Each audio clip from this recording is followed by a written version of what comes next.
দুদুভাই স্বীকার করবেন না, হুম। বিএনপি এখন খুব বিপদে আছে। দুদুভাই এটা স্বীকার করবেন না। কি বিপদ? দেখেন, আমি বলছি, আমি কিন্তু 7 আগস্টে বুঝে গেছিলাম যে এটা -2 থিওরি। অনেকে কেউ বুঝে নাই, কেন বুঝলাম না।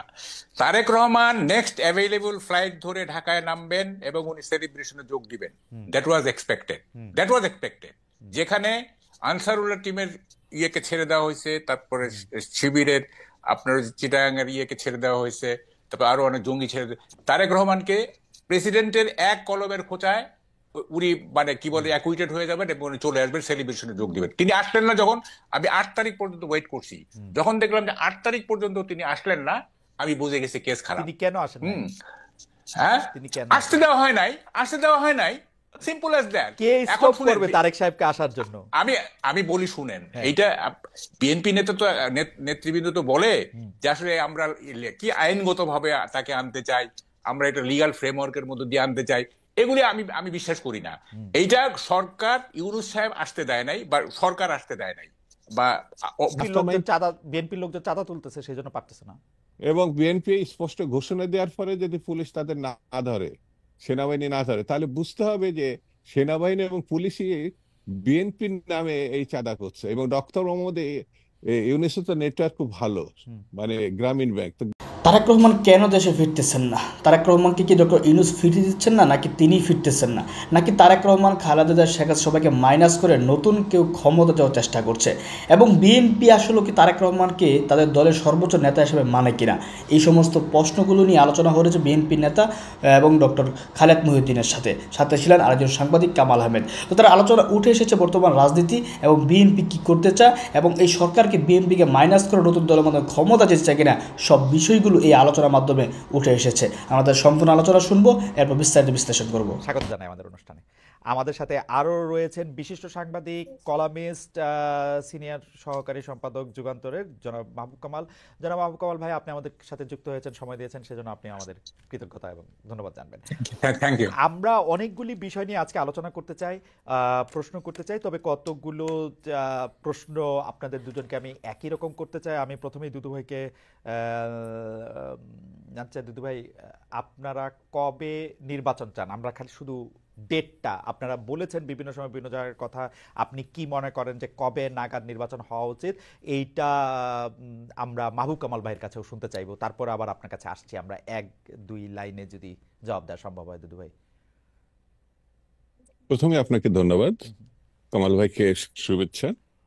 আর অনেকদিন পর আপনার সঙ্গে এমন একটা অনুষ্ঠানে আসতে পেরে আমি নিজেও ব্যক্তিগতভাবে খুশি যে আপনার অনুষ্ঠানে শুধু আমি দেখি, কিন্তু অনেকদিন কথা বলা হয় না। না, থ্যাংক ইউ দুদু ভাই। তো যাই হোক, যে যাই হোক, জি। 2 নম্বর হচ্ছে আপনি যে প্রশ্নটা করেছেন, আমার দল এবং আমি নিজে ব্যক্তিগতভাবে মনে করি একটি পরিবর্তনের মধ্য দিয়ে আমরা এগোচ্ছি। বিশেষ করে জুলাই এবং আগস্টে যে পরিবর্তন, ইতিহাস খ্যাত একটা বিষয়, সেই পরিবর্তনের মূল বিষয়টি হচ্ছে আমরা কত দ্রুত বা কত কম সময়ের মধ্যে গণতন্ত্রের উত্তরণ ঘটাতে পারবো বা আমরা যেতে পারবো। সেই গণতন্ত্রের উত্তরণের জন্য একটা নির্বাচন খুব জরুরি, এবং সেই গণতন্ত্রের উত্তরণের জন্য যে নির্বাচনটা, সেটি আবার গত ফেলে আসা যে 3-4টা নির্বাচন হয়েছে ওই রকম যেন না হয়। অর্থাৎ ভোটের নামে তামাশা যেন না হয়।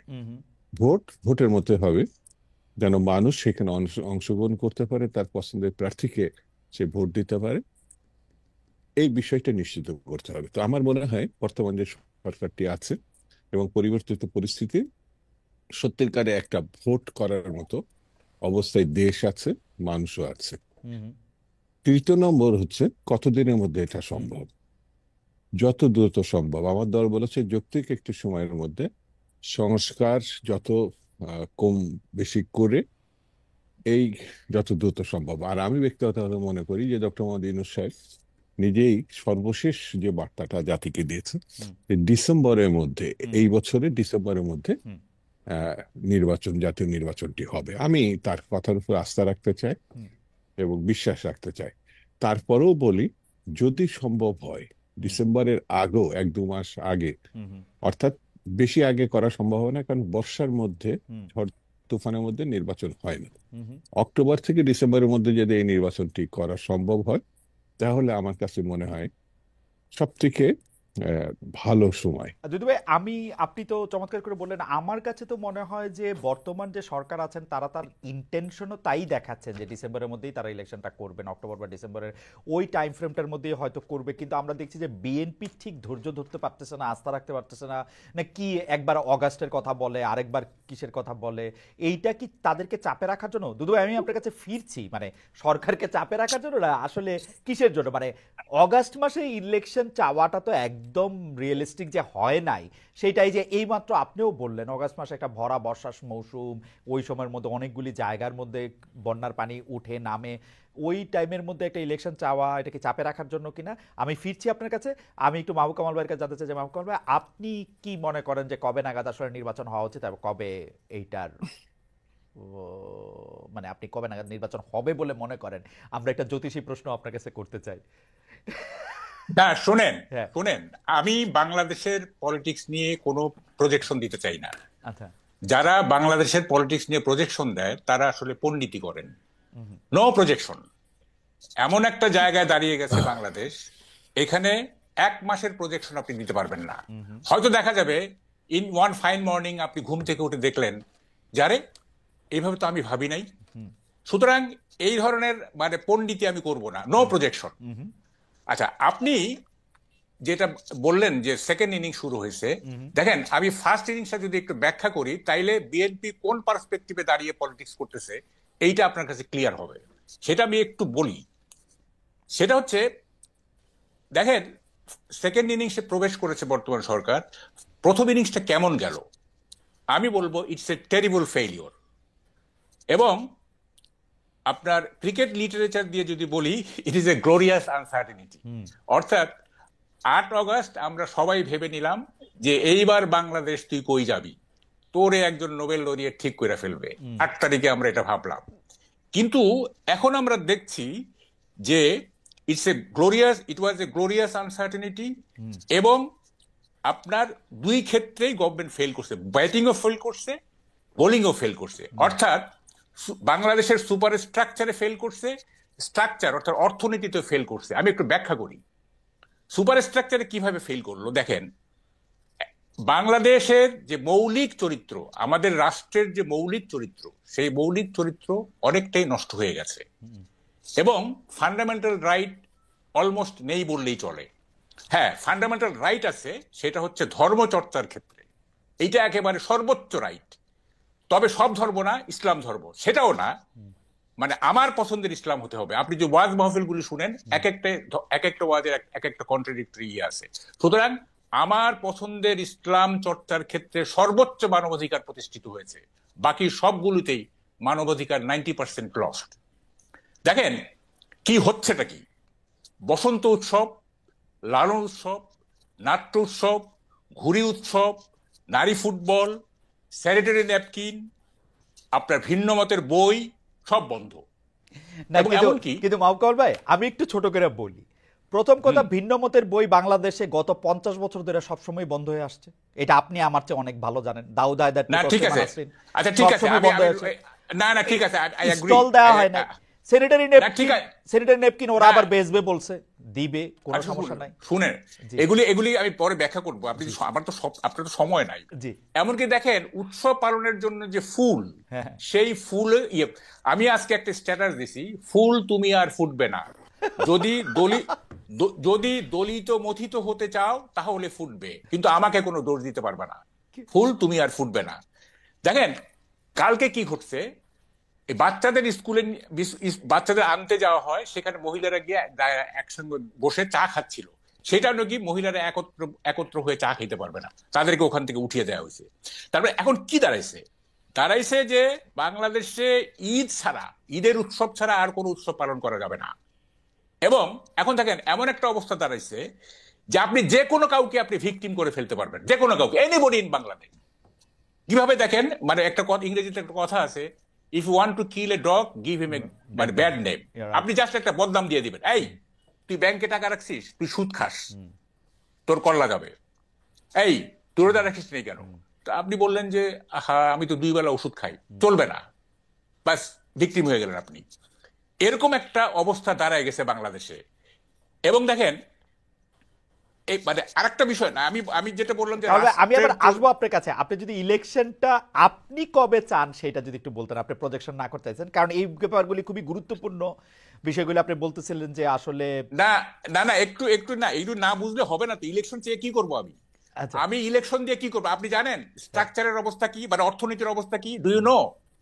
আপনি তাইলে আপনি কেন শুনেন, আমাদের চোখের সামনে নির্বাচনের উঁচু দেয়াল, তাই আমরা পুরো বাংলাদেশটাকে দেখতে পাচ্ছি না। You are concentrating on the wrong point. আমি আমি আই উড রাদার সে আপনি concentrate on the right point. হ্যাঁ, কোথায় মূল সমস্যাগুলি কোথায়? আপনি ইলেকশন দিয়ে কি করবেন? এই যে সংস্কার করতেছেন, এত কিছু করতেছেন, পলিটিক্যাল অ্যাডজাস্টমেন্ট না থাকলে, বিএনপির সাথে অ্যাডজাস্টমেন্ট না থাকলে, পলিটিক্স অফ অ্যাকোমোডেশন না থাকলে এগুলো কোনো মূল্য থাকবে? 72 কনস্টিটিউশনে কি আছে? একটা democratic constitution. Could it stop fourth amendment? Could it stop unconditional power of Zia and Ershad? Could it stop 15th amendment? না, একটা জেনারেল মনে করলো যে আমি টেক ওভার করবো, কনস্টিটিউশন সেটা আটকাইতে পারবে? না, পারবে সে তো না। ভাববেই না যে সে তো পারবেই না। ভাববেই না যে পারবে না। কনস্টিটিউশনে কি লেখা আছে সে তো ভাববে না। ভাববে তা না। আপনি আপনি কেন কনস্টিটিউশন নিয়ে এত কিছু চিন্তা করতেছেন, এত শ্রম দিচ্ছেন? আপনি পলিটিক্স অফ অ্যাকোমোডেশন করেন, আপনি পলিটিক্স অফ অ্যাডজাস্টমেন্ট করেন। তাইলে মাহবুব ভাই, আমি তাইলে আমি মাহবুব ভাই আপনার সাথে কিন্তু আমি কিছুটা একমত যে আমরা আসলে যে ইলেকশন চাইতেছি, ইলেকশন চাইয়া যে আরেকটা দল ক্ষমতায় আসবে বা কয়েকটা দল ক্ষমতায় আসবে, এতে আমাদের কি পরিবর্তন হবে, কিন্তু আমি প্রশ্নটা করে রাখতে চাই মাহবুব ভাই, আপনি যেই ব্যাপারগুলির দিকে আপনি দৃষ্টি আনলেন, যে আপনি বললেন যে আমার ব্র্যান্ড বা আমার আর্ট অফ ইসলাম আমি পালন করতেছি, সেই অধিকার প্রতিষ্ঠিত হয়েছে ওয়াজ। তো আমি যদি বেশিরভাগ লোক তাই চাই, আমি যদি বেশিরভাগ লোক মনে করি রমজানের সময় আমি দোকানপাট বন্ধ রাখবো এবং অন্য কাউরে আমি খাইতে দিব না, বেশিরভাগ লোকের যদি ওইটাই চাওয়া থাকে, আপনি আমি এটা বন্ধ কেন করবো? বেশিরভাগ না, লোক চাইতেছে। শুনেন, কিন্তু আমি বেশিরভাগ বলি লোকের শুনেন, চাওয়া। আমি শেষ করতে দেন। From religious point of view কেউ বলতেই পারে যে আপনারা রমজানের সময় এটার পবিত্রতা রক্ষা করেন, এবং আমরা হয়তো মানলাম, কেউ মানলো কেউ মানলো না, এটা করতে পারেন। কিন্তু মানে কোনো কিছুতেই আপনি আমার নিজের মত জনগণের মত বলে চালাইতে পারেন না, unless it is validated by referendum or it is validated by election. তাই না? আমি যেটা বলছি সেটাই যে জনগণের, হোল জনগণের মত, এটা আপনি বলতে পারেন না। হ্যাঁ, রমজানের সময় পবিত্রতা রক্ষার জন্য যদি বলে আমরা আমরা মানে এটা মেনে নিব যে আচ্ছা ঠিক আছে, এটা ধর্মীয় পবিত্রতা, সেটা ঠিক আছে। কিন্তু মানে অ্যাপার্ট ফ্রম সাম রিলিজিয়াস মানে ইস্যু, অন্যান্য যে কোনো বিষয়ে আপনি বলতে পারেন না যে এটা জনগণের চাওয়া। জনগণের চাওয়া বলতে গেলে আপনাকে রেফারেন্ডাম করতে হবে এবং আপনাকে ভোট করতে হবে। আপনি বলে দিলেন আমি জনগণ, তা আমিও তো বলতে পারি যে এটা জনগণের চাওয়া, তাই আচ্ছা না? আচ্ছা, কামাল ভাই, তো কামাল ভাই আমি আপনার কাছে আসি, আমি একটু দুদু ভাইয়ের কাছে একটা গুরুত্বপূর্ণ ব্যাপার নিয়ে আসি, তাহলে আপনার ইলেকশন নিয়ে আমি এবং জনগণের চাওয়া নিয়ে, কারণ আমি বিশ্ব রাজনৈতিক নেতৃবৃন্দ গত 200 বছর ধরে যারা তা দেখি, তাদের মতামতই তারা জনগণের মতামত বলেই চালায়, এটা বাংলাদেশেও চালায়, এইটা মার্কিন যুক্তরাষ্ট্রে এখন আমি যেখানে বসে রয়েছি ট্রাম্প সাহেবও বলতেছে গাজার মধ্যে সে একটা সুপার বিচ বানাবে, মেক্সিকোর মধ্যে ওয়াল দিবে, এগুলি সবগুলি জনগণের নামে সে চালায়। সে বলে যে এটা একটা কালেকটিভ ইচ্ছা, আমরা সবাই মিলে আমেরিকারে বড় করবো, তাই তো করে, একটু সুন্দর করে করে আর কি। এটা নিয়ে আপনার মতামত আমরা একটু শুনবো। আমরা একটু ইয়ার কাছে যাই, দুদু ভাইয়ের কাছে যাই। দুদু ভাই, এই মুহূর্তের খবর হচ্ছে কুয়েটে ছাত্রদল ও বৈষম্য বিরোধীর দফায় দফায় সংঘর্ষ, বিজিবি মোতায়েন করতে হয়েছে। আমাদের দর্শকরা কিন্তু বলতেছেন যে যেহেতু ছাত্রদলের শক্তি এখন বেশি, ছাত্রদলই কিন্তু আসলে এই মারধরগুলি করতেছে এবং একটা দখলদারিত্ব প্রতিষ্ঠা করতেছে। দুদু ভাই, আপনারা এখনো ক্ষমতায় আসেন নাই, এখনই যদি এই অবস্থা হয় সাধারণ মানুষের খুব ভয় পাওয়ার কারণ আছে কিনা? কোনো ভয় পাওয়ার কারণ নেই। খালেদ যদি শুনে যে কথাটা, ওটাই যে বিশ্বাসযোগ্য হবে এমন নাও হতে পারে। যেমন আমি দুপুরে নাগাদ শুনেছি যে প্রতিপক্ষ ছাত্র দলের উপরে চড়া হয়েছে। তা আমি বললে বিষয়টা এমন দাঁড়ায় যে আপনি তো ছাত্র দলের প্রেসিডেন্ট ছিলেন, বিএনপি করেন, তো বিধায়ক আপনি ছাত্র দলের পক্ষ নিচ্ছেন। বাংলাদেশের অনলাইনে অনেকগুলো পত্রিকাতে আসছে যে একটি ইসলাম পছন্দ ছাত্র সংগঠন খালি প্রচারপত্র বিলি করার কারণে ছাত্র দলের উপর আক্রমণ করেছে। যদি এমনটা হয় তাহলে আপনার প্রশ্নটা আমার মনে হয় উত্তর যথাযথ দেওয়া হয়েছে। 2 নম্বর হচ্ছে, আপনি আমার বক্তব্য শেষ করার মুহূর্তে আপনি মাহবুব কামাল সাহেবের যাওয়ার আগে আমাকে একটা প্রশ্ন ছুড়ে দিয়েছিলেন, যেটা আমার মস্তিষ্কে কাজ করছে। সেটা হচ্ছে যে বর্ষা বাদলের মধ্যে ইলেকশন কেন হবে? আপনারা চেয়েছেন সেটা। 5 তারিখের কথা যেটা, হ্যাঁ, যেটা আমরা মহাসচিব বলছে বা আমাদের পক্ষ থেকে বলা হয়েছে, বর্ষা বদলে তাহলে তো গণঅভ্যুত্থানও নাও হতে পারতো। হুম, একটা কথা আছে যে দুটো বাচ্চা, একটু ছোট্ট, আমি সময় নিই এক এক রাইট। মিনিট। সেটা হচ্ছে এক মেয়ে আরেক ছেলে বন্ধুকে, ছোট্ট বাচ্চা একেবারে 3-4 বছরের, বলছে যে তোমার মার যে বাচ্চা হয়েছে আজকে, এটা হতে পারে না, কারণ আজকে তো রবিবার, রবিবার তো ছুটি থাকে, হুম। তো রবিবার কি করে বাচ্চা হয়? বলছে না, তুমি হাসপাতালে দেখে এসছি। আমি বললাম তাহলে তুমি ওটা ভুল দেখছো, রবিবার কোনোদিনই বাচ্চা হতে পারে না। বাচ্চাদের কথা আর কি, এটা আমি কোথায় যেন দেখেছিলাম কৌতুকটা, রাইট। হঠাৎ করে মনে হলো। তো 5ই আগস্ট কোনো কিছু সম্ভব না এটা আমার কাছে মনে হয় না। সম্ভব যদি জাতি সিদ্ধান্ত নেয়। বাড়তি একটা জিনিস হাতে নিতে হবে বর্ষা বাদলের জন্য, সেটা হলো ছাতা। অনেক প্রাকৃতিক বিপর্যয়ের মধ্যে মানুষ ভালো কাজ করতে পারে না তা না, তবে কাজটির গুরুত্ব আছে কিনা, আর সময় যদি থাকে 1 আধ মাস এদিক ওদিক করে আরো ভালো করা, তাহলে সেটাও হতে পারে। দুদু আমার ভাই, আমি কাছে মনে দুইটা হয় কথা বলতে চাই। প্রথম কথা হচ্ছে, গণ অভ্যুত্থান তো ক্যালেন্ডার দিয়া করা হয় নাই আসলে, এটা একটা ইট জাস্ট হ্যাপেন। আর 2 নাম্বার কথা হচ্ছে যে আপনি আমি যারা শহরে থাকি তাদের জন্য হয়তো এটা শুধু ছাতা, গ্রামের জন্য হয়তো এটার মধ্যে কাদা পারানো, পানি পারানো। এখনো তো আর বাংলাদেশ উন্নয়নের জোয়ারে একদম শেষ হয়ে যায় নাই, সিঙ্গাপুর হয়ে যায় নাই, সুইজারল্যান্ডও হয় নাই। রাস্তার আইল দিয়েই আসতে হবে, তারা কাদা ভাঙা আসবে, এটা একটু কষ্টই হবে মনে হয় দুদু ভাই। আমার কাছে, আমি আরো স্পষ্ট করে বলি, হুম, আমি শ্রদ্ধা করি 5ই আগস্ট যারা রক্ত দিয়েছে, যারা বিছানায় কাতরাচ্ছে আহত হয়ে, নো ডাউট আমরা হুম, তাদের জন্য প্রার্থনা করি আল্লাহ তাদেরকে সুস্থতা দিক। যারা শহীদ হয়েছে তারা বেহেশতে নসিব হোক। এই দিনটাকে স্মরণ করে একটু কাদামাটির মধ্যে যদি আমাদের কাপড় উঁচা করে হাঁটতে হয়, অসুবিধা কি? এই সেন্স থেকে তো আমরা নিতে পারি। ওকে, ওকে, ঐতিহাসিক ঘটনা মেক সেন্স। ঐতিহাসিকের মধ্যে দিয়ে নিতে পারি। আর 2 নম্বর হচ্ছে যে শহরের মানুষটি যেটি উপভোগ করে, গ্রামের মানুষ বাধ্য হয়ে অনেক হুম, সময় রাস্তায় নামে। কাদামাটি তাদের কাছে তো কোনো ফ্যাক্টরি না। তো আমি সেই প্রসঙ্গে যাচ্ছি না। হুম, আমি মানে জাস্ট 5ই আগস্টের কথাটা বিএনপি যখন বলছে সেটাকে ইয়ে করার জন্য আমি মাহবুব কালাম সাহেবকে মানে উদ্দেশ্য করি, উদ্দেশ্য মানে আমি তাকে হুম। বড় বিষয়টি সমর্থন করে বলি যে এটা তো একটা বিরাট পরিবর্তন। আমরা পছন্দ করি আর না করি, অনেক জায়গায় অসামঞ্জস্যতা আছে। তারপরও 5ই আগস্টের আগের ঘটনা থেকে কিছুটা হলো তো স্বস্তির মধ্যে আসছে, কিছুটা হলো তো ভালো একটা নজির আসছে। বাকি খারাপ কাজটা তো আমরা একটি নির্বাচিত নেতৃত্ব তৈরি করতে পারলেই, যেসব মানে খারাপ দিকগুলো আমরা প্রত্যক্ষ করছি দেখছি, যার সংখ্যা কিন্তু 3 থেকে 4% দুদু ঘটনার ভাই, বেশি আমি না। দুইটা বিষয় আপনার একটু দৃষ্টি আকর্ষণ করতে চাই। আপনার আগের বক্তব্যে আপনি এটা বলছেন যে এটা আসলে যাতে একটা গণতান্ত্রিক সরকার ক্ষমতা আসে সেই জন্য এই আন্দোলনটা হয়েছে, এবং একটা অগণতান্ত্রিক সরকার যে 15 বছর ধরে চাইপে বসেছিল তাদেরকে সরানো গেছে। কিন্তু ঘটনা হইতেছে, পাশাপাশি তো এই প্রশ্নটা আসলে করতে হবে, আপনারা যে সেম আরেকটা ওরকম সরকার হবেন না, এইটার তো আসলে কোনো গ্যারান্টি নাই। আর 2 নাম্বার হচ্ছে, আমরা তো দেখতেছি যেই জিনিসগুলি নিয়ে মাহবুব কামাল ভাই সবচেয়ে বেশি উদ্বিগ্ন, এই জিনিসগুলি নিয়ে আসলে বিএনপির পজিশন কি আমরা জানি না। তো বিএনপি কোনো পজিশন আদর নিছে কিনা, মাহবুব কামাল ভাই আমাদের নিশ্চয়ই পরে আলোকিত করবেন যে এইটা নিয়ে সবচেয়ে বেশি কামাল ভাই কনসার্ন, সেটা হ্যাঁ, নিয়ে বিএনপির পজিশনটা কি আসলে। কারণ ভাই, আমি একটা আচ্ছা, মিনিট আসতেছি, শুধু পজিশনটা শুনে আসি।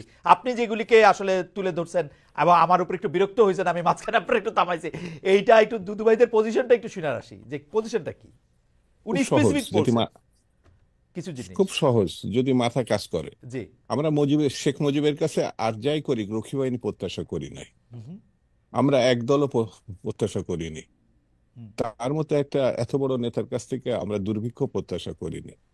তিনি আসার পরে এরকম একটা ওলটপালট এবং যা ভয়ঙ্কর এবং বিভৎস বাংলাদেশ হবে, এটাও আমরা প্রত্যাশা করিনি। হুম, আবার সেই জিয়া রহমানের মতো, যাকে আমরা নেতাই মানিনি, হুম, যিনি স্বাধীনতা ঘোষণা করছেন বলে তাকে উপহাস করছে কেউ কেউ, সেই মানুষটি আবার সাংবাদিকদের লেখার সুযোগ করে দিবেন, দুর্ভিক্ষ তিনি আহ, এড়িয়ে জাতিকে মুক্ত রাখবেন, তিনি সকল রাজনৈতিক দলকে আবার রাজনীতি করতে সুযোগ, এটাগুলো তো কেউ জিয়ার কাছে প্রত্যাশা করেনি।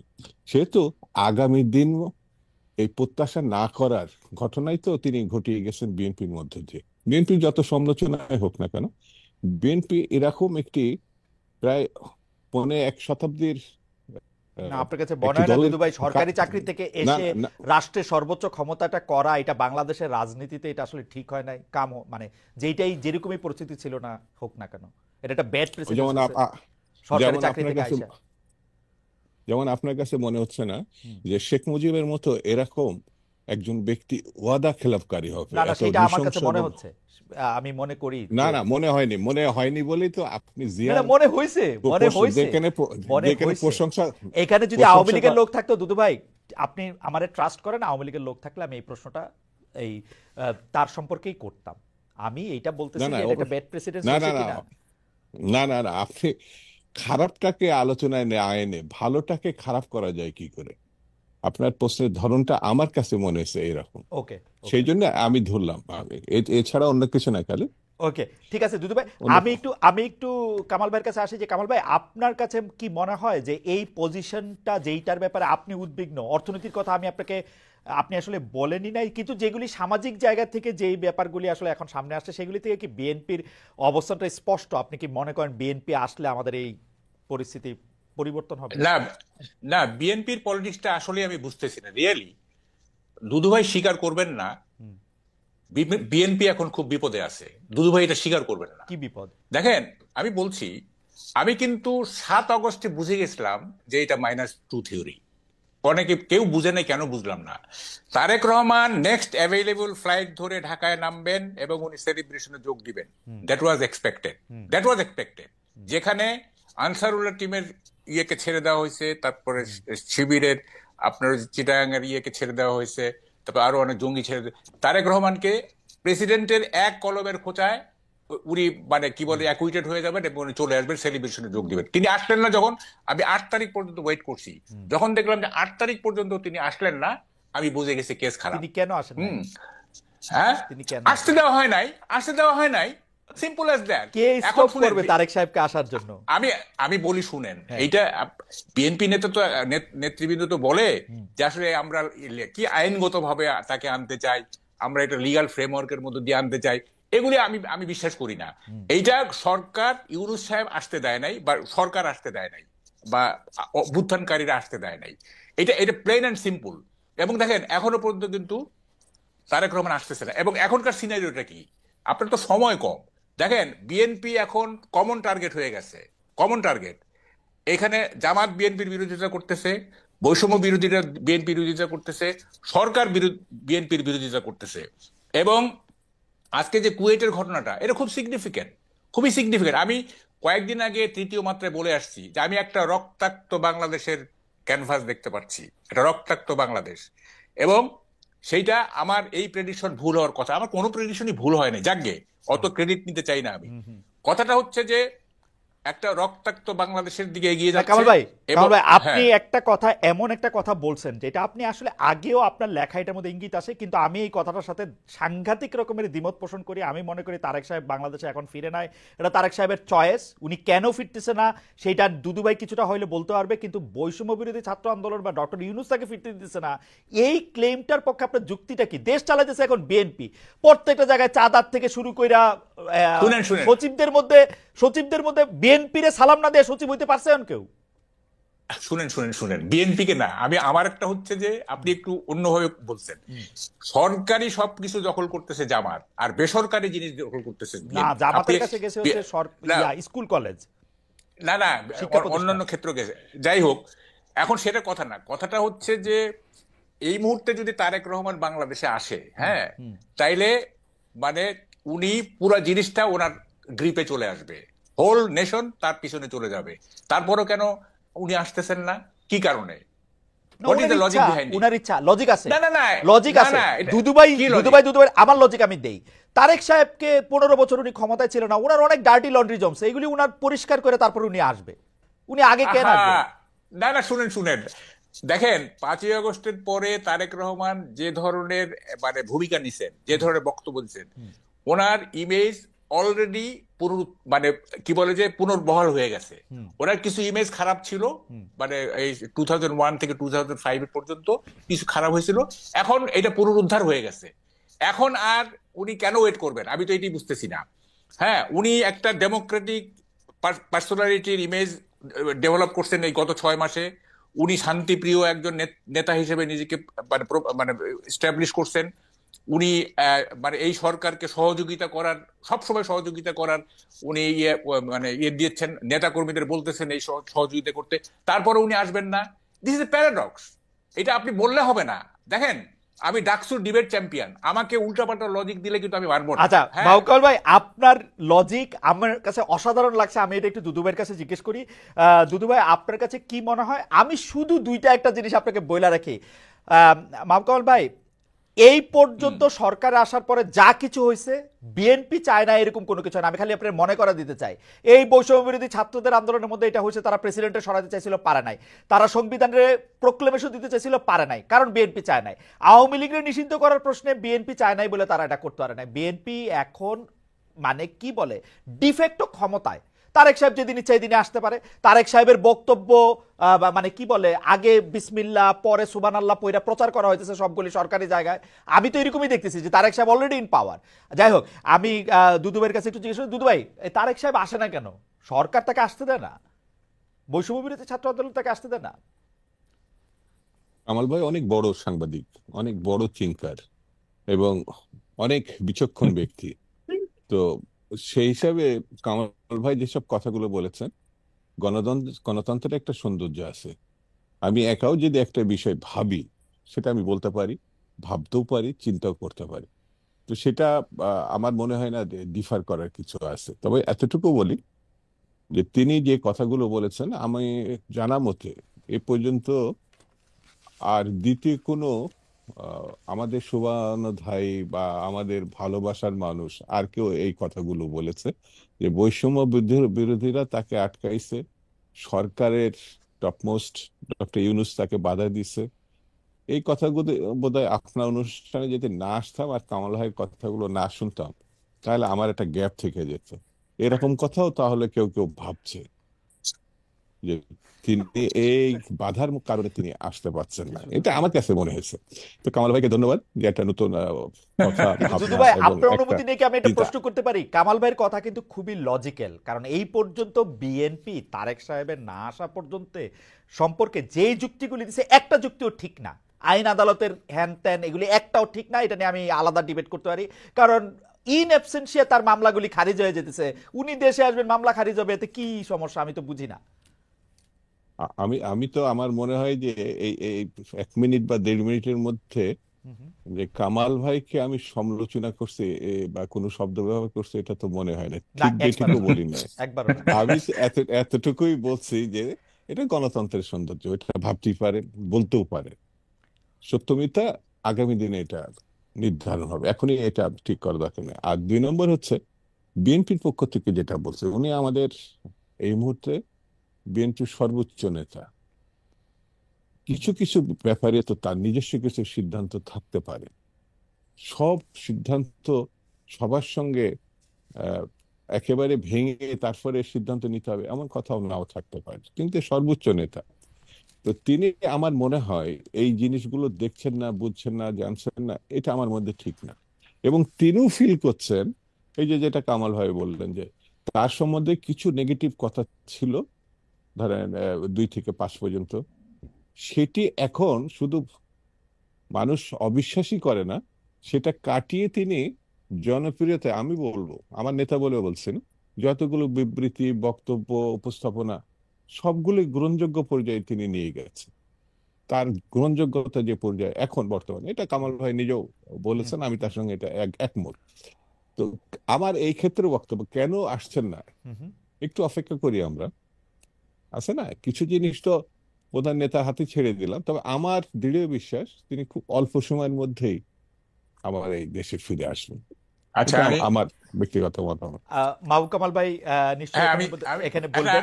কামাল ভাই, আমি হ্যাঁ, আমি কি ওই যে ইয়াটা পড়ে নিব একটু, ওই যে জরিপটা, আমরা একটা জরিপ চাইছিলাম, যে দর্শকদের কাছে একটু জিজ্ঞেস করছিলাম যে এটা নিয়ে আসলে আপনার বক্তব্য স্পষ্ট, যে নির্বাচন আমরা কিরকম চাইতেছি, কিন্তু আমরা দর্শকদের কাছে জানতে চাইছিলাম যে জাতীয় নির্বাচন দেরি হইলে দেশের সমস্যা বাড়তে থাকবে। বিএনপির ভারপ্রাপ্ত চেয়ারম্যান তারেক রহমান এরকম একটা মন্তব্য করেছেন, এই মন্তব্য সমর্থন করেন কিনা? শতকরা 36% এই মন্তব্য সমর্থন করেছেন, শতকরা 64% মন্তব্য সমর্থন করে নাই, 58,000 দর্শক এখানে ভোট দিয়েছেন যে বিএনপি জাতীয় নির্বাচন দেরি হলে দেশের সমস্যা বাড়তে থাকবে কিনা, এতে বেশিরভাগ জনের সমর্থন করে না। আমি একটু কামাল ভাই আপনার কাছে ফিরতে চাই যে আপনি আসলে বলছিলেন যে তারেক সাহেব দেশে ফিরছেন না কেন। দুদু ভাই একদম স্পষ্টই বললেন, আপনি শুনতে পেয়েছেন যে উনি খুব শীঘ্রই ফিরে আসবেন। তবে আমি দুদু ভাইয়ের কাছে আসবো এটা নিয়ে, কামাল ভাইয়ের মন্তব্য আগে শুনে আসি। আচ্ছা শোনেন, কথাটা হচ্ছে আমি আর একটু এগিয়ে যাই। দেখেন মিসেস জিয়া মানে খালেদা জিয়া যেদিন লন্ডনে চলে গেলেন তার 3-4 দিন আগে যুগান্তরের নিচে আমরা একটা ক্যান্টিনে চা খাই, তো কে জানি বলতেছিল যে বিএনপি কে এই করতে -2 থিওরি, এটা 111 এর মতো। তো দোকানদার যে, তাকে আমি বলছিলাম যে আমি কিন্তু টক শোতে বলবো, আপনি শুনেন, সে শুনছে আমি একটা টক শোতে বলছি। দোকানদার বলতেছে যে -2 না -3। তাই বলে -3 মানে -3 আবার আসলো কোত্থেকে? বলে যে তারেক জিয়া, খালেদা জিয়া, শেখ হাসিনা, -3। মানে সে বলতে চায় খালেদা জিয়াকে আসতে দেওয়া হবে না। আমি এটা আই ডো নট এন্ডোর্স, সে বলতেছে আর কি, দোকানদার কিন্তু সে, হ্যাঁ এইভাবে সে ভাবতেছে। যাই হোক, এখন দেখেন মানে বিষয়টা কোথায় গিয়ে দাঁড়াইছে। এই যে মানে স্থানীয় সরকার আগে না কি বলে যে জাতীয় নির্বাচন আগে, এইটাতে যে এই যে গভর্নমেন্ট উপদেষ্টারা বা গভর্নমেন্ট যে স্থানীয় সরকারের পক্ষে নিল, মানে এটার পক্ষে থাকলো, এটার কারণটা কি? এইটার কারণটা হচ্ছে যে বিএনপি কে মার্জিনালাইজ করা। তারা ক্ষমতায় থেকে ছাত্রদের দিয়ে তারা গ্রাসরুট লেভেলে অর্গানাইজেশন করবে, অর্গানাইজেশন শেপ একটা ভালো জায়গায় ভালো একটা অর্গানাইজেশনের শেপ দিয়ে তারপরে তারা ন্যাশনাল ইলেকশনে পার্টিসিপেট করবে, যাতে তারা ন্যাশনাল ইলেকশনে জিততে পারে। এটাই তো উদ্দেশ্য, এছাড়া আর কি উদ্দেশ্য থাকতে পারে? না, এখন আমার উদ্দেশ্য থাকতে পারে আমি বাংলাদেশের বা পৃথিবীর সবচেয়ে বিলিয়নিয়ার হইতে চাই, এটা উদ্দেশ্য হইতে পারে, কিন্তু এটা ফলাফল তো আমি দেখতে পাচ্ছি 3 সিট। হ্যাঁ 3 সিট ম্যাক্সিমাম। এই যে ধরেন যদি এইটা সত্যি সত্যি এইটাই উদ্দেশ্য থাকে, এই উদ্দেশ্য তো কোনোদিন সফল হবে না। মানে আমরা তো পলিটিক্স দেখছি, পার্টির পলিটিক্স এই প্রথম দেখতেছি তা তো না, আরো তো দেখছি। শুনেন আমাকে বলতে দেন। আমি তো বলতেছি বিএনপির সবচেয়ে খারাপ ক্যান্ডিডেটের সাথে একজন ইনফ্লুয়েন্সিয়াল সমন্বয়ক জিতে আসুক দেখি। দেখেন রাজনীতি এবং নির্বাচন কিন্তু দুইটা ভিন্ন জিনিস। 91-এ আওয়ামী লীগের মিছিলের ঠেলায়, মিটিং এর ঠেলায় আমরা টিকতে পারি নাই।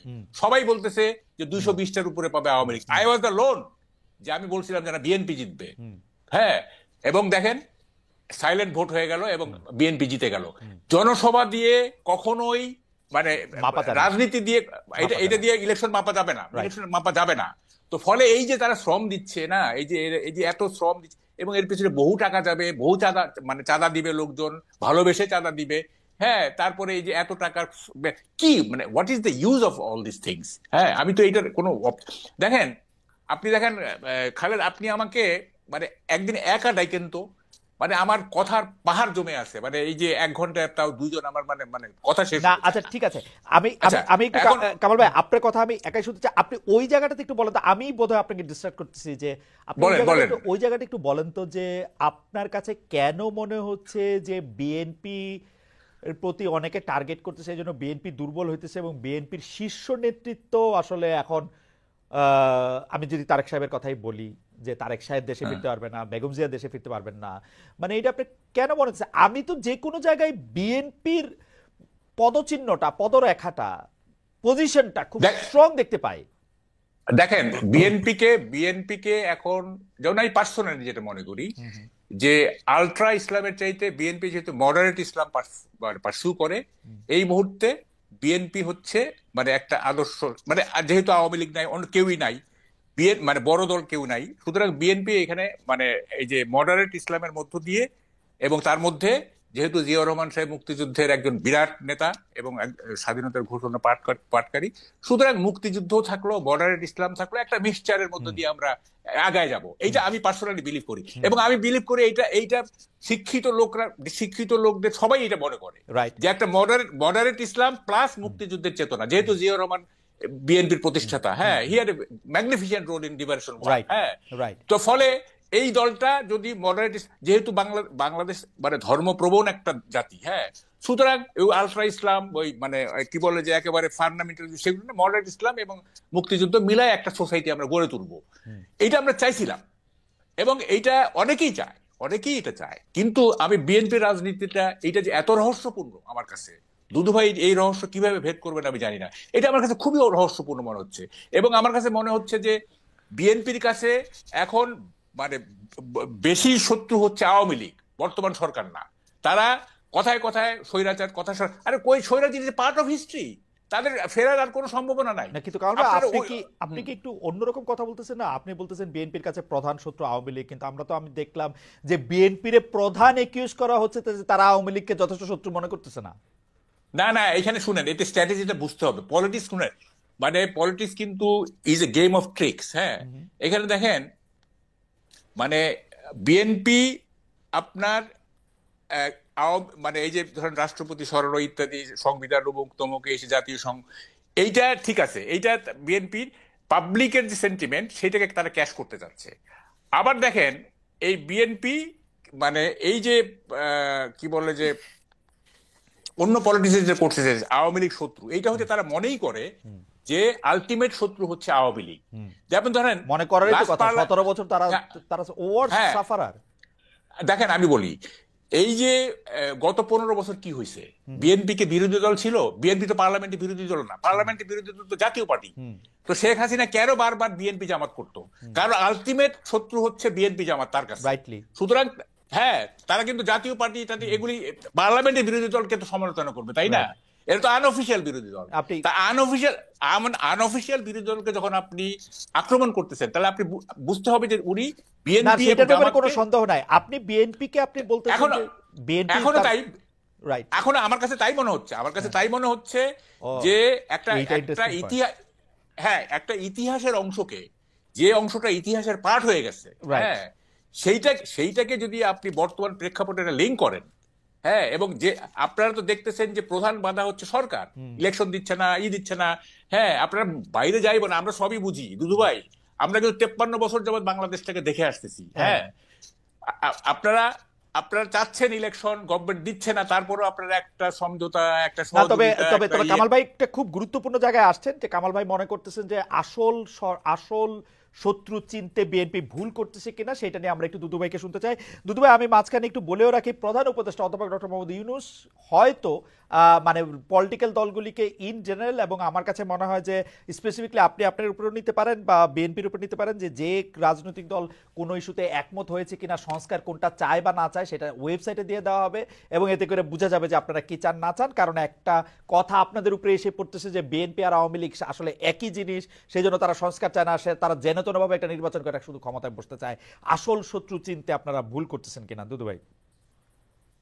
এখানে ছোট করেই বলি, কামাল ভাই বিস্তারিত বলেছেন, হয়তো কিছু কিছু বিষয় আছে আমি ডিফারও করতে পারি, সমর্থনও করতে পারি। আমি ওই প্রসঙ্গে না গিয়ে খালি আপনি যে প্রশ্নটা সর্বশেষ করেছেন সেটা এইভাবে আমি অ্যান্সার করতে পারি যে বিএনপি এবং আওয়ামী লীগের ভিতরে পার্থক্যটা হচ্ছে, আওয়ামী লীগ ফ্যাসিজম বলেন, স্বৈরতান্ত্রিক বলেন, অতীতে যাই করুক, গত 15-16 বছর ধরে এই প্র্যাকটিসটা সে করেছে এবং এই বিশ্বাসটা মানুষের উপরে গণতন্ত্রের নামে চাপিয়ে দেওয়ার চেষ্টা করেছে। আসলে তো স্বৈরতান্ত্রিক, আসলে তো ফ্যাসিজম। বিএনপির অবস্থান হচ্ছে ফ্যাসিবাদের বিরুদ্ধে। এখানে কিন্তু আওয়ামী লীগের ব্যাপার না, ফ্যাসিবাদের পিঠে উঠছিল বলে আমরা তাকে টার্গেট করছি, তাকে অপসারণ করার চেষ্টা করছি, তাকে পতন ঘটানোর চেষ্টা করছি। ফ্যাসিবাদ গণতন্ত্র বিএনপি একাই চর্চা করছে এমন না। এখানে বিএনপির সঙ্গে অনেকগুলো রাজনৈতিক দল বিভিন্নভাবে তারা তাদের সামর্থ্য অনুযায়ী ভূমিকা রেখেছে। তো সেই কারণে যদি কেউ এটাকে গুলিয়ে ফেলে রাজনীতিতে, যে এখনো বিএনপি আওয়ামী লীগকে বা তাদেরকে রক্ষা করতে চাচ্ছে, তাহলে পরে ফ্যাসিবাদ আর গণতন্ত্রের যে পার্থক্যটা সে গুলিয়ে ফেলবে, তার কাছে স্পষ্ট হবে না। এত ঘটনার পরে আর এত মামলা পরে, এটা তো আপনি স্পষ্ট করবেন যে প্রায় 60 লক্ষ আসামি, 2.5 লক্ষ মামলা, তার অধিকাংশ এখনো আছে, এবং অধিকাংশই হচ্ছে বিএনপি কিছু কিছু অন্যদের উপরে বা শ্রেণী পেশার কিছু শিল্পপতি। কিন্তু দুদু ভাই, আপনারা কি এটা পলিটিক্যালি ব্যবহার করতেছেন? কারণ আপনাদের লোক তো এখন অ্যাটর্নি জেনারেল, উনি বেশ কিছু মামলা তোলার জন্য উদ্যোগ নিয়েছেন, বেশ কিছু মামলা তোলা হয়েছে, লিস্ট চাইছে নানা জায়গায়। মামলা কথাটা আপনারা যখন বলেন, তখন কি এটা একটা মানে পলিটিক্যাল গেইন নেওয়ার চেষ্টা কিনা দুদু ভাই? পলিটিক্যাল জ্ঞানের থেকে একটা কথা বলি, আমি কন্যা সন্তানের পিতা, আমি তাকে লালন পালন করছি, যখন বিয়ে দিই না, সে আরেকটা পরিবারের সদস্য, রাইট। এবং সেই পরিবারের সদস্য হিসাবে সে সেই পরিবারকে গুরুত্ব দেয়, তার স্বার্থকে বড় করে দেখে। তখন আমার আর এইটা যদি ভাবনা মাথার মধ্যে থাকে, তাহলে মেয়ের সঙ্গে পিতার সম্পর্কটা থাকবে না। তো আমার সঙ্গে তো অনেক লোকই ছিল, অনেকভাবেই ছিল। তো সে আরেক জায়গায় গিয়ে যদি অ্যাটর্নি জেনারেল হয়, সে এখনো বিএনপি করে, তো বিএনপি করলে তো সে অ্যাটর্নি জেনারেলই হতো না। এটা আমার ধারণা যে সে তার মতো করে চিন্তা করে সে ওই জায়গায় গেছে।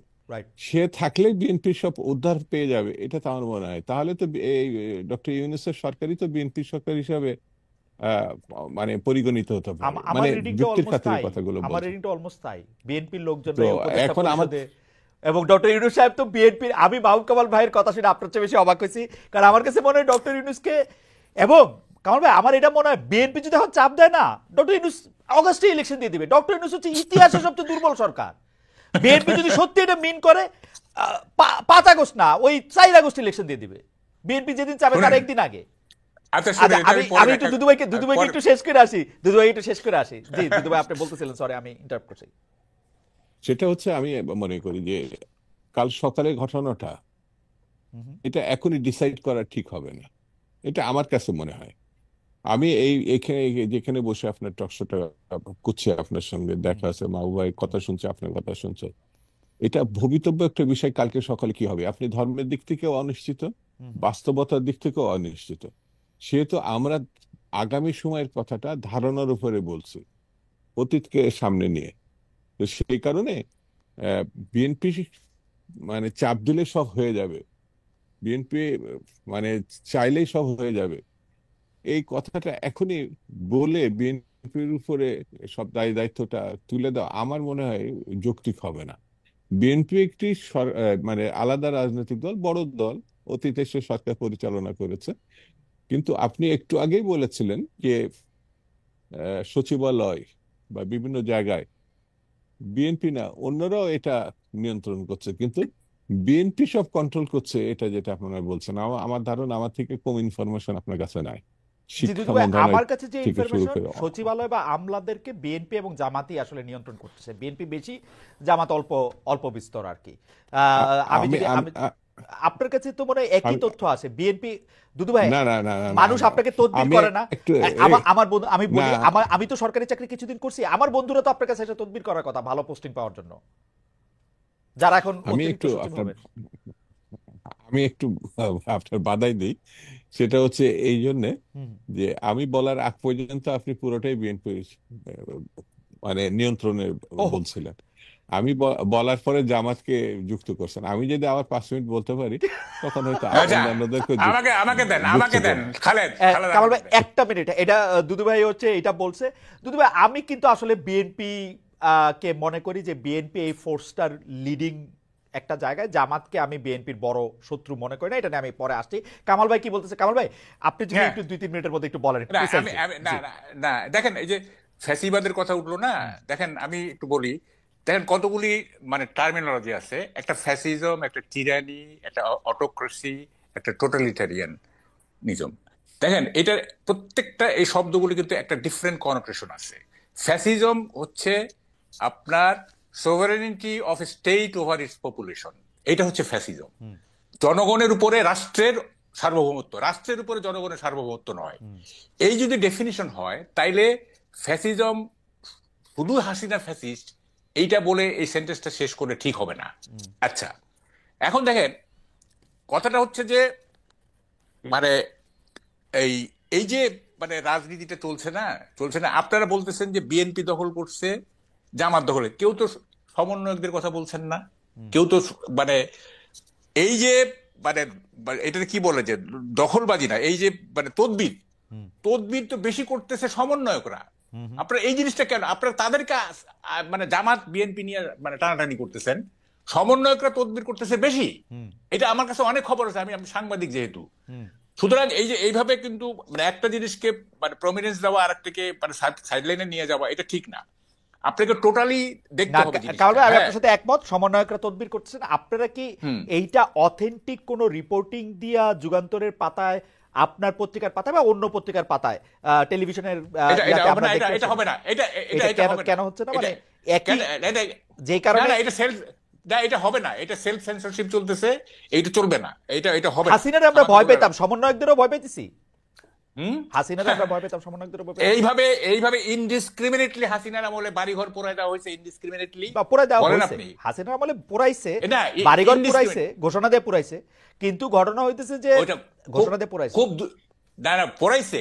আহা, হাসিনার এক্সট্রা জুডিশিয়াল কিলিং, হাসিনার লুটপাট এগুলি সীমাহীন, এই ব্যাপারে কোনো সন্দেহ নাই। কিন্তু এখন যেটা চলতেছে, হ্যাঁ, এই যে if you want to kill a dog give him a bad name, হ্যাঁ, এই যে চলতেছে সারা দেশে আর কি, এটা তো ভয়াবহ। হ্যাঁ, এটা খুবই ভয়াবহ। যাই হোক, এখন সেটা না, কথাটা হচ্ছে দেখেন, ইলেকশন কবে হবে ইট লিটল ম্যাটার্স, সোসাইটিটা পলিটিক্স অফ অ্যাকোমোডেশনের মধ্য দিয়ে যাচ্ছে কিনা, পলিটিক্স অফ অ্যাডজাস্টমেন্টের মধ্যে দিয়ে যাচ্ছে কিনা, দ্যাট ম্যাটার্স। আপনি ইলেকশন দিয়ে কি করবেন? আমি তো বললাম বর্তমান সরকার উভয় সংকটে আছে। ইউনূস সাহেব, ডক্টর ইউনূস, উনি চাচ্ছেন যে, প্রথম থেকে আমি লক্ষ্য করতেছি, উনি চাচ্ছেন যে, উনি মনে করতেছেন যে ছাত্ররাই সব করতে পারে, মনে করতেছেন। সুতরাং ছাত্রদেরকে উনি ক্ষমতা নিয়ে আসার চেষ্টা করবেন। যদি করতে হয় তাইলে ইতিহাসের সর্বনিকৃষ্ট ম্যানিপুলেশন করতে হবে। হাসিনার আমার বুথ ক্যাপচারিং হয় নাই, রাতের ভোট দিনে হয়েছে, তারপরে জাল ভোট হয়েছে, এই হয়েছে। আচ্ছা শুনেন না, কিন্তু কামাল ভাই, তো ইউনূস সাহেবের কি লাভ ছাত্রদেরকে ম্যানিপুলেট করে ক্ষমতায় নিয়ে আসলে? আরে শুনেন, এক একজনের সাইকি এক এক রকম। এইটা মানে উনি মানে তারুণ্যের জয়গান গান, ওনার বক্তৃতাগুলো আপনি ফলো করেন না, উনি মনেই করতেছেন যে ছাত্র মানে ইয়াং জেনারেশন হচ্ছে আপনার সবচেয়ে মানে কি বলে যে potential section of the society. উনি মনেই করেন, এটা থিওরিটিক্যালি মনে করেন। না, কেমনে প্লাস না? হচ্ছে না, এটা মনে করেন না তো। উনার উপদেষ্টা 22 জনের মধ্যে 3 জন ছাত্র থেকে ঢুকছে, বাকি 19 জনের গড় বয়স কত আপনি দেখেন, কোথায় আপনি তরুণ আরে পাবেন? না শুনে এই যে আপনার কথা বলেন না, এইটা তো অ্যাডভাইজারি কাউন্সিলটাকে তো অ্যাকসেপ্টেবল করতে হবে ন্যাশনের কাছে। আপনি সব ছাত্র নিয়ে নিলে তো এটা অ্যাকসেপ্টেবল হবে না, না। ছাত্র না, তরুণ আপনি যে নিবেন, তরুণ নিবেন। তরুণ, হ্যাঁ। আর তরুণ তো নিচে 3 জন, না না, তরুণ তো তাদের 3 তো জন নিচে, নিচে। তারা তো ফ্রন্ট লাইন থেকে পাহারা দিছে, সেজন্য তাদের নিচে। বাকিদের উনি যাদের ইচ্ছা করে নিছে, এই 3 জন তো তারে নিয়োগ দিছে, 19 জন, বাকি 19 জনের ঘটনা কি? না এটা আপনাকে তো মানে এমন একটা অ্যাডভাইজারি কাউন্সিল করতে হবে। সে অ্যাডভাইজারি দেখেন, আপনি যে বলতেছেন এই অ্যাডভাইজারি কাউন্সিলে তো ইউনূস সাহেব নিজের লোক বেশি নিছেন, তাই না? গ্রামীণ ব্যাংকের লোক, চিটাগাংয়ের লোক, একটা তরুণ এগুলি নিছে। একটা তরুণ হ্যাঁ, তরুণ নেয় নাই, কিন্তু উনি দেখা গেল যে উনি ওনার পার্সোনাল ইন্টারেস্ট সার্ভ করছেন।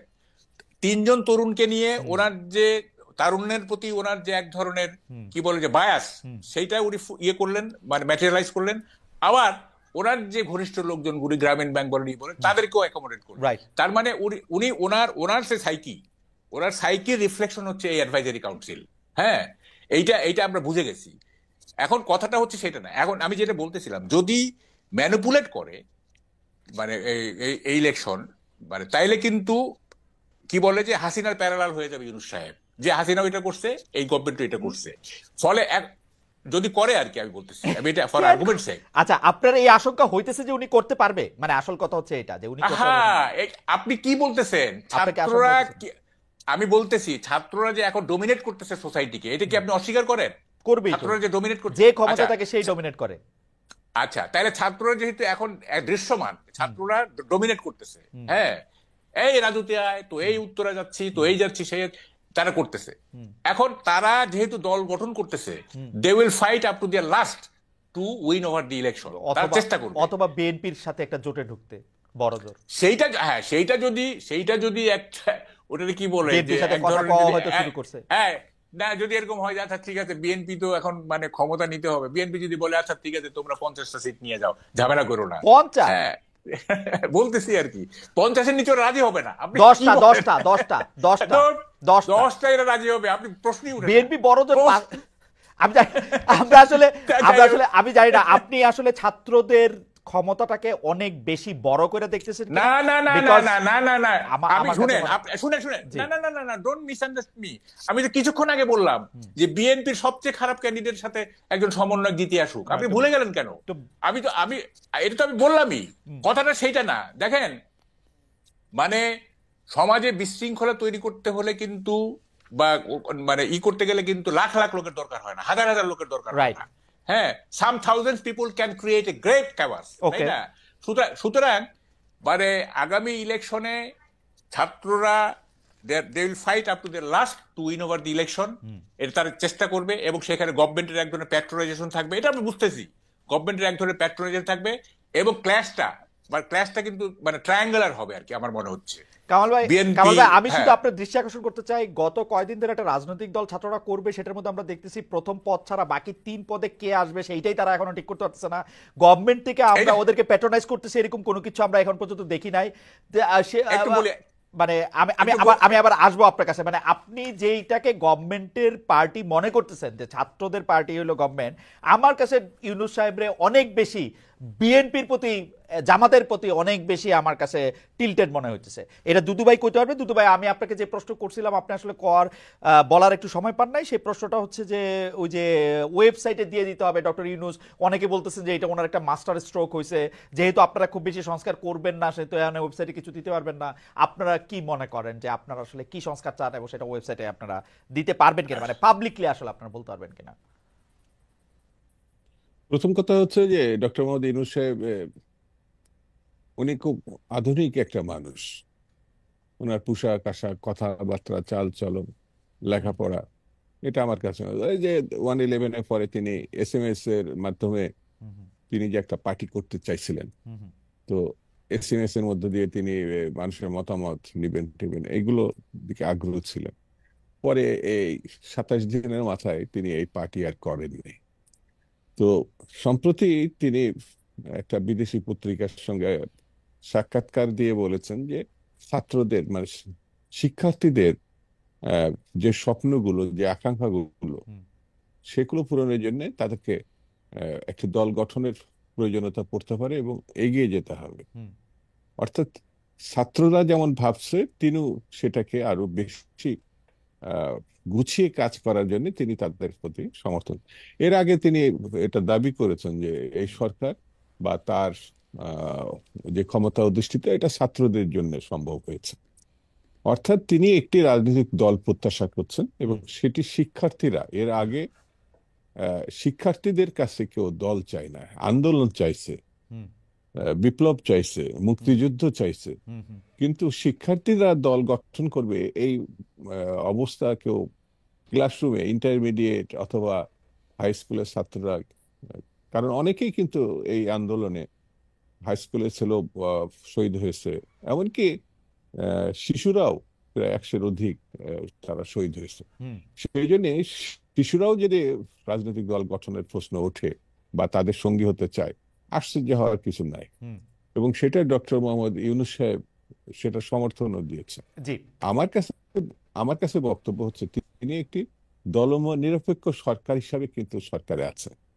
এই বিষয়টি সকল রাজনৈতিক দল মনে করে যে সবার সরকার হচ্ছে এই সরকার, কিন্তু তিনি যখন একটা পক্ষ নিয়ে কথা বলছেন, নতুন করে দল গঠন করছে, তখন বিতর্কগুলো তৈরি হচ্ছে বা বলার সুযোগ হচ্ছে। আমার কাছে মনে হয় দুদু ভাই, আপনি কি এইটার একটু ব্যাখ্যা দিতে পারেন যে অনেকে বলতেছেন যে না, তারা আসলে দল নিরপেক্ষ সরকার না, তারা একটা অভ্যুত্থান পরবর্তী সরকার, যেই অভ্যুত্থানের মাধ্যমে বাংলাদেশের বুকের উপর চাইপা থাকা স্বৈরাচারকে, 15 বছর ধরে চাইপা থাকা স্বৈরাচারকে সরাইতে পারছে, যেই সরাইতে বিএনপি পারে নাই, জামাত পারে নাই, ওরা পারছে, সেই অভ্যুত্থান পরবর্তী সরকারের লিগেসি তারা বহন করেন। এবং এটা যদি তারা মনে করেন যে ছাত্র জনতার যে চাওয়া, সেই চাওয়াটা পূরণ করার জন্য তাদের দল থাকা দরকার, সেটাকে অন্যায় হবে কিনা আমি আরেকটু যোগ করে রাখি। আমি কিন্তু মনে করি এদের সরকারে থাকা উচিত না, এদের রাজনীতি খুবই করা উচিত। আমি এই মুহূর্তে মনে করি যে পারলে এখন নির্বাচন দিয়ে তাদের রাজনীতি করা উচিত, তাদের আসলে সরকার করা উচিত না। আমিও তাদের থেকে একটা দল প্রত্যাশা করি দুদু ভাই, সরকার প্রত্যাশা করি না। এটা নিশ্চয় আপনি মনে করতে পারেন এবং আপনার সঙ্গে আমি দ্বিমতও করছি না। আজকে সময় আর 6 মিনিট আছে, এই জন্য এটা আমরা একটু সময় বাড়ায় নিব দুদু ভাই, আপনি বলেন। আমরা একটু আজকে না আর সময় থাকলে এটা সাধারণত আমি ব্যাখ্যা করে বুঝাতে পারতাম। তারা দল করবে না এটা ঠিক না, যে কেউ দল করার অধিকার আছে, দল করবে। এবং আজকে প্রথম এটা হচ্ছে এমনও না, এটা স্বাধীনতার পরে পরে অনেক তরুণ যে জাসদ গঠন করেছিল। রাজনীতির সঙ্গে ডিফার থাকতে পারে, লক্ষ্য সম্বন্ধে ভিন্ন মত থাকতে পারে, কিন্তু কেউ দল করবে না এটা তো ভাবা বা চিন্তা করা ঠিক হবে না। গণতান্ত্রিক বোধ থেকে এটা আপনাকে সমর্থন করতে হবে। তারা কতটা কামিয়াব হবে হুম, হুম, বা কতটা সফল হবে সেটা সময় নির্ধারণ করে দিবে। কিন্তু এখন যারা দল করতে চাচ্ছে, যে অবস্থায় করতে চাচ্ছে, আর আপনি বললেন না, এটা আমি আগেও বলেছি যে বৈষম্য বিরোধী ছাত্র আন্দোলন একটা ছাতার মতো ছিল, তার নিচে প্রায় 28টা 29টা ছাত্র সংগঠন ছিল। এই যেমন এখন যারা বৈষম্য বিরোধী বলে যারা আছে একটা ছাত্র সংগঠন করেছে, এর থেকে প্রায় 28টা সংগঠন বেরিয়ে গেছে। এবং এরও কৃতিত্ব হচ্ছে ডক্টর মোহাম্মদ ইউনূসের, আমার কাছে মনে হয়েছে। আমি ছাত্র রাজনীতি করতাম একসময়, উনি যখন সর্বশেষ বৈষম্য বিরোধীদের সঙ্গে বসেছিলেন তখন ওই ছাত্র সংগঠনগুলোকে ডাকেননি ডক্টর মোহাম্মদ ইউনূস। শুধু বৈষম্য বিরোধী মানে খালি সমন্বয়কদের তিনি মনে করেছেন তারা হচ্ছে মূল ফ্যাক্টর। এবং এই সমন্বয়ক অধিকাংশ ছিল ছাত্রলীগ অথবা শিবির। ছাত্রলীগের ভিতর থেকে মানে ছায়া মতো হয়েছিল, হুম, যেই ছাত্রলীগ পালিয়েছে তারা এখন আবার মানে ছায়া থেকে রূপ ধারণ করেছে, এটা আমার কাছে মনে হয়েছে। হুম, তো করতেই পারে এবং বৈষম্য বিরোধী একটা ছাত্র সংগঠন হতেও পারে, তারা আবার একটা রাজনৈতিক দলও গঠন করতে পারে। হুম, আমার কাছে মনে হয়েছে তারা রাজনৈতিক দল গঠন করলে, নির্বাচনে তারা জয়লাভ করলে তারা তো নিজেরাই সরকার গঠন করবে। কিন্তু ডক্টর মোহাম্মদ ইউনূস শুধু একটা পক্ষকে সমর্থন দিবে, উৎসাহিত করবে।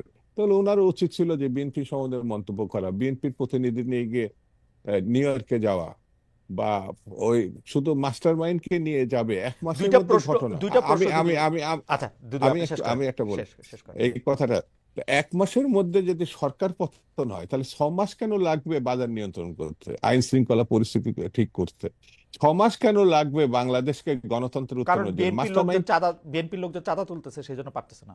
এবং বিএনপি স্পষ্ট ঘোষণা দেওয়ার পরে যদি পুলিশ তাদের না ধরে, সেনাবাহিনী না ধরে, তাহলে বুঝতে হবে যে সেনাবাহিনী এবং পুলিশই বিএনপির নামে এই চাঁদা করছে। এবং ডক্টর মোহাম্মদ ইউনূসের তো নেটওয়ার্ক খুব ভালো, হুম, মানে গ্রামীণ ব্যাংক, তো গ্রামীণ ব্যাংকের লোক এই চাঁদাবাজি করছে। হুম। এবং অন্যান্য দলকে তিনি যা সাপোর্ট করছে তারা এই চাঁদাবাজি করছে, কারণ আমরা স্পষ্ট করে বলে দিছি আহ, যে না, যারা আপনারা বলছেন, না না কিন্তু কিন্তু তৃণমূল না না না থেকে না আমরা যাদেরকে আমি দেখতে পাচ্ছি, যারা এখন না না হর্তাকর্তা বিধাতা হয়ে বসে আছেন, তারা আসলে বিএনপি করেন। না না এটা আমাকে বলতে না দিলে আমি না তো প্লিজ বলেন বাধা বলেন করে বলেন দুদু ভাই, আমার ফেলতে। দুইটা প্রশ্ন ছিল, সেই জন্য আমি একটু ইয়ে এই করছি। জন্য আমি অনেক অনেক টেলিভিশন ছেড়ে দিচ্ছি যে না আমার দুদু ভাই, একটা আপনি শেষ পৃথক করেন, কাছে। দুদু ভাই আপনি শেষ করেন প্লিজ, সরি। সেটা হচ্ছে এই, আপনি দেখতে পাচ্ছেন, ডক্টর মোহাম্মদ ইউনূস দেখতে পাচ্ছে, পত্রিকা দেখতে পাচ্ছে, সরকার দেখতে পাচ্ছেন। হুম, হুম, ওয়াই? ডিজিডিএফআই, এনএসআই, এসবি, এদের যে নেটওয়ার্ক, সরকারি যে নেটওয়ার্ক, তার মানে এই কথাটা বলার জন্য, এই এই পরিস্থিতিটা তৈরি করার জন্য তারা যে নেটওয়ার্ক করছে। যেমন আপনি মিস্টার খালিদ, বড় বড় ব্যাংক দখল হয়ে গেছে, যেটা কামাল ভাই বললেন, হুম, বড় বড় প্রতিষ্ঠান দখল হয়েছে, কিন্তু আপনি একবারের জন্য তাদের নামও উচ্চারণ করেন, তাদের কথা বলেননি। হুম, ওই যে আপনি শুরুর আগে একটু কথা বললেন না, আগে আপনি হচ্ছে অন্যদের টাকা খাইছেন, হুম, এখন হচ্ছে অনেকে বলছে আপনি আওয়ামী লীগের হুম, মানে যে তহবিল পাচারে সেগুলো খাচ্ছেন। হুম, এই জিনিসগুলো বলা বলির ব্যাপার না, পরস্পরের বিরুদ্ধে হুম। কাকে কে ছোট করবে সেই প্রক্রিয়ারই অংশ হিসেবে আমার কাছে মনে হয়েছে আসল ঘটনাকে আড়াল করার জন্য ছোট ঘটনাকে সামনে এনে এবং সেই ছোট ঘটনা তৈরি করা ঘটনা। হুম। আমি তবে যেটি তবে মনে করি তবে তবে তবে তবে তবে সবথেকে তবে কামাল আমি ভাইয়ের ওই এখন সব বক্তব্য। সব না জি। না না, সবচেয়ে খারাপ সময়টা তো বিএনপির এখন, আপনার এই বক্তব্য অনুযায়ী বা অন্যদের বক্তব্য অনুযায়ী। এখনই তো, কালকে ইলেকশন দিলে তো বিএনপি সব পরাজিত হবে, জিতবে তো মানে বিএনপির বিপক্ষে শক্তি, সেই ইলেকশনেরও দেওয়ার কিন্তু তারা উদ্যোগ না, নেয়নি। আমি এটা মনে করি না। এটা কামাল ভাই হয়তো মনে করেন, আমি মনে করি যে বলছি আমি আমি মনে করি হচ্ছে, আমার মনে করাটা আমি বলে নেই দুদু ভাই, আমি মনে করি বিএনপি নিরঙ্কুশ সংখ্যাগরিষ্ঠতা পাবে যদি এই মুহূর্তে নির্বাচন হয়। এটা আমার কাছে মনে হয় না যে বৈষম্য বিরোধী ছাত্র আন্দোলন বা বাকি সবাই মিলে এক হয়েও বিএনপির এই জয়যাত্রা ঠেকাইতে পারবে, এটা আমার মনে হয় না। জি কামাল ভাই আপনি বলেন। শুনেন, এই যে ছাত্রদের দল করা না, আই স্ট্রংলি ডিফার। শব্দটা হবে তারুণ্য এবং যৌবনের দল। হুম, আপনি 21 বছর যদি লিমিট করে দেন হুম, যে ছাত্ররা এই হিসেবে দাঁড়াইতে পারবে, এইটা মানে ইট সিগনিফাইজ নাথিং। হুম, দেখেন, আপনি একটা এজ লিমিট করতে হবে, এই 28 তোর মানে আপনি তো 35 পর্যন্ত আপনি তরুণ, হুম, আপনি একটা এজ লিমিট দিতে হবে যে 28 এর পরে মানে বা এদের এই এই বয়সের যারা তরুণ এবং যুবক তারা একটা দল করতে পারে। আপনি 21 বছর পরে তো আপনার অনার্সই শেষ হয় নাই, এই সেশন জমে আপনি কিভাবে এমপিসি মানে ফাইট করবেন? গেল এটা। দেখেন ছাত্রদের, আমার যে পার্সোনাল ভিউটা না, মানে ছাত্ররা সমাজে মানে থাকবে কামাল ভাই স্ট্রাইকিং কি ফোর্স। বলেন, এমপি হিসেবে ফাইট করতে হলে কি অনার্স পাস করে যেতে হবে? এটা কি না না, রকম অনার্স বলেন? পাস করতে অনার্স পাস করতে হবে না। তাহলে আহা, আমি বলছি যে 21 বছরের একটা, তার তো ইম্যাচুরিটি। অনার্স পাস এটা এটার সাথে it is beside the point. What is inside the point is 21 বছরে একটা ছেলের সেই ম্যাচুরিটি আসে না, একটা ম্যাচুরিটি আসতে পারে না। এটা ম্যাচুরিটি আসার জন্য মানে 25 তো অবশ্যই, মানে 25+। আচ্ছা, এখন দেখেন আমি যেটা মনে করি সেটা হচ্ছে যে ছাত্ররা হচ্ছে স্ট্রাইকিং ফোর্স, এবং আমার একটা লেখাও আছে 5টা ডিফারেন্ট পার্সপেক্টিভে এই স্ট্রাইকিং ফোর্স কাজে মানে কাজ করে। হ্যাঁ, 5টা ডিফারেন্ট। একটা হচ্ছে যে দেশটা যদি কলোনি হয়, কলোনিয়াল রুলের বিরুদ্ধে ফাইট, যেমন আমরা পাকিস্তান আমলে স্ট্রাইকিং ফোর্স হিসেবে ছাত্রলীগ কাজ করছে ইত্যাদি, এবং মুক্তিযুদ্ধে গেছে। তারপর যে টিরানি থাকে, আমরা এই যে না কামাল ভাই 75। আমাদের সময় নাই, আপনি একটু যদি আচ্ছা পয়েন্টটাতে আসেন যে 5টা মানে ওইটা আমরা আচ্ছা নিশ্চয়ই লেখায় আমরা এটা দেখে নিব আর কি। আচ্ছা, না এখন কথাটা হচ্ছে যে আপনি দেখেন শিক্ষা ব্যবস্থা কিন্তু প্রায় ধ্বংসপ্রাপ্ত, প্রায় ধ্বংসপ্রাপ্ত। আপনারা কেন খেয়াল করেন না আমি এটা বুঝি না। হ্যাঁ, ছাত্ররা দল করলে কি হবে? সব ছাত্র মানে সমন্বয়ক না, ওই ওই দলের নেতাদের পিছনে ঘুরবে। হ্যাঁ, যে ক্ষমতায় আসলে আমরা তাদের কাছ থেকে সুবিধা নিব। কেউ লেখাপড়া করবে না, কারণ দল যদি ক্ষমতায় আসে তো লেখাপড়ার তো দরকার নাই। হ্যাঁ, এখন আপনি তো মানে শিক্ষা ব্যবস্থাটা তো ধ্বংস হয়ে যাচ্ছে, এদিকে তো কেউ খেয়াল করতেছে না। আজকে কি মানে কোন শিক্ষা প্রতিষ্ঠানে ভালোভাবে লেখাপড়া হচ্ছে, মানে হায়ার এডুকেশন হচ্ছে? সবাই তো আন্দোলন করতেছে, এই করতে, তারপরে এই যে আনরেস্ট লেগে থাকতেছে। হ্যাঁ, যে কুয়েটে আজকে কি হলো না হলো, এগুলি দিয়ে কি একটা কামাল ভাই জাতি এইসব আগাইতে কথা পারে? শুনলে মনে হয় যে বাংলাদেশে আগে খুব ভালো শিক্ষা হইতো, এখন হঠাৎ করে এটা বন্ধ হয়ে গেছে, ব্যাপারটা কি তাই? না না না, সেটা আমি বলছি না। এই শিক্ষা আমি ব্যবস্থা তো বলছি, ধীরে ধীরে ধ্বংস হইতেছে, ধ্বংস হবে, রক বটমে পৌঁছাবে, তারপরে গিয়ে এটা ব্যাক করবে। আমি বলি শুনেন, আমি টকশোগুলিতে বলতেছি যে শিক্ষা ব্যবস্থা দীপুমণি 40% ধ্বংস করে দিয়ে গেছে বিভিন্ন কারিকুলাম ইন্ট্রোডিউস করে, দীপুমণি। আর বাকি যে ছিল এগুলি এই এই এই যে রাজনৈতিক মানে টালমাটাল, এইখান দিয়ে অটোমেটিক্যালি এটা ধ্বংস হয়ে যাচ্ছে। এটা কেউ ধ্বংস করতেছে না, এইটা মানে ওটা কি বলে সেলফ ফাংশনিং হয়ে যাচ্ছে এটা। হ্যাঁ, দীপুমণি ধ্বংস করছে। দীপুমণির আগেও বাংলাদেশে শিক্ষা ব্যবস্থা নিয়ে আমার অনেক প্রশ্ন আছে, নকলের বন্যা হয়েছে, শিক্ষা ব্যবস্থার মধ্যে থেকে মাস্টাররা খাতার, যাই হোক। আপনি এখন যেটা বলতেছেন যে সমন্বয়কের ওটা, এটার সাথে আমি একমত। আমরা সমন্বয়কদের সম্পর্কে নানা ধরনের কথা শুনতে পাচ্ছি, নানা ধরনের ব্যাপারটা এটার মধ্যে আমরা এটা বুঝতে পারতেছি। আমি আপনার কাছে আবার একটু আসবো, আমি একটু আমি শুনেন, জি শেষ করি। আমি আমি আমি ওই ছাত্রদের দল না, আপনারা বলেন যে তারুণ্য এবং যৌবনের দল, তাইলে জিনিসটা মানানসই হয়। এবং এটা ছাত্রদের বললে কি দাঁড়ায়, আপনি ইট কনোট সামথিং ডিফারেন্ট। ছাত্ররা হচ্ছে, আমরা তো সংস্কৃত ইয়ের পড়ে আসতেছি, ছাত্রনং অধ্যয়নং তপ। আপনি বলতেছেন ছাত্রনং অধ্যয়নং রাজনীতি, এটা তো হলো না, তাই না? আপনি এইটা বলার ইয়েটা শব্দগুচ্ছটা পাল্টান, এটা তারুণ্য এবং যৌবনের দল। তাইলে হবে কি আপনি একটা এজ লিমিট করে দিলে, তাইলে ছাত্ররা লেখাপড়া করলো, তরুণ এবং যুবকরা আচ্ছা একটা ঠিক দল আছে, করে। এইটা হ্যাঁ, এটা এটা সেইটা এটা এটা এটা আপনি একটা পয়েন্ট বলছেন। আমরা একটু দুদুবের কাছে যাই, আমরা আর 5-7 মিনিটের মধ্যে থাকবো। দুদুভাই আপনি যদি 2-1 মিনিটের মধ্যে কথা শেষ করেন তাহলে আমাদের জন্য একটু সুবিধা হয়। আপনি ওই যে ডক্টর ইউনূসের নেতৃত্বের প্রতি এক ধরনের আমি কি বলবো যে পক্ষপাতিত্ব, যারা এই বৈষম্য বিরোধী ছাত্র আন্দোলন আছেন তাদের মধ্যে, তাদের কেউ ছাত্রলীগ করতো বা কেউ শিবির করতো, আমরা কিন্তু নিজেরাও এর মধ্যে দেখতেছি সামাজিক যোগাযোগ মাধ্যমে জোর আলোচনা যে এটার মূল ক্রেডিট আসলে কার, এটা নিয়ে বিরাট গ্যাঞ্জাম, শিবিরের নাকি শিবির ছাড়া ছাত্রদের, কারা এটার মধ্যে থেকে আসবে সেটা নিয়ে অনেক আলোচনা। কিন্তু ছাত্র দলের কারো কথা তো এমনিও শুনি না। দুদু ভাই ব্যাপারটা কি আসলে এরকম না যে ছাত্রলীগ বা শিবিরের লোক তো নিতেই হবে, কারণ আন্দোলন তো ওরাই করছে, ছাত্র দলের লোকেরা তো ছিল না আন্দোলনে? আপনি এটাকে কিভাবে দেখেন? মানে এইটা একরকম আলোচনা, আপনি আমাকে আমার উপরে রাগ হয়েন না, মানে আলোচনাটা এরকম আর কি যে ছাত্রদল ছিল না আসলে এই এই এই ইয়াটার মধ্যে, শিবিরই ছিল, ছাত্রলীগই ছিল। 448 জন শহীদ হচ্ছে ছাত্রদল এবং বিএনপির, 448 জন। আমরা দাবি করেছিলাম যে শিবিরের কতজন শহীদ হয়েছে তারা একটা লিস্ট দিতে পারে, আমরা লিস্ট দিয়েছি। ছাত্র দলের পক্ষ থেকে, বিএনপির পক্ষ থেকে লিস্ট দেওয়া হয়েছে। আপনি তো একজন সাংবাদিক এবং তথ্য অনুসন্ধানকারী, তো এই শব্দটা আপনি উচ্চারণ করে না করে বিএনপি বা ছাত্র দলের কতজন ধরে প্রশ্ন করলেন, তো শিবিরের এতজন ছিল, হুম হুম। এই কথাটা যদি আপনি বলতে পারতেন যে আপনি 400 বা 450 ছিলেন, কিন্তু প্রায় 1000-এর ঊর্ধ্বে ছিল শিবির, তো আপনারা তো তাহলে নিচে পড়ে যান, তো এই কথা বলতে পারতেন। কিন্তু সেটা না বলে আহ, শিবিরকে প্রশংসা করলেন, ছাত্রলীগও এক ধরনের প্রশংসা করছেন। হুম তো এটা করতে পারেন, এটা উপস্থাপক হিসাবে এই রাইট তো আপনার আছে, হুম হুম আর শোনার অধিকারও তো আমার আছে। হুম হুম। কিন্তু বাস্তবতা তো এড়িয়ে যাওয়ার কোনো সুযোগ নাই। সেই জন্যে আগামী দিনগুলো যত চলতে থাকবে তত জানা যাবে যে 1 মাসের থেকেও 16 বছরের ঘটনা একটা ছিল। হুম হুম। সেই 16 বছরের ঘটনার মধ্যে যেসব বিষয়গুলো ছিল তারই পরিপূরক হচ্ছে 1 মাস। অর্থাৎ বিয়ে করলেই সন্তান হয় না, 1 মাসের মধ্যেও হয় না, হুম হুম। 9 মাস অন্তত পক্ষে একটা ঘটনা থাকে, ডাক্তার থাকে, উদ্যোগ থাকে, কষ্ট থাকে, বেদনা থাকে। নার্স কখনো মা হয় না। ওকে তো নার্সের বা সেবিকার আমরা প্রধান করে ফেলেছি। ওকে।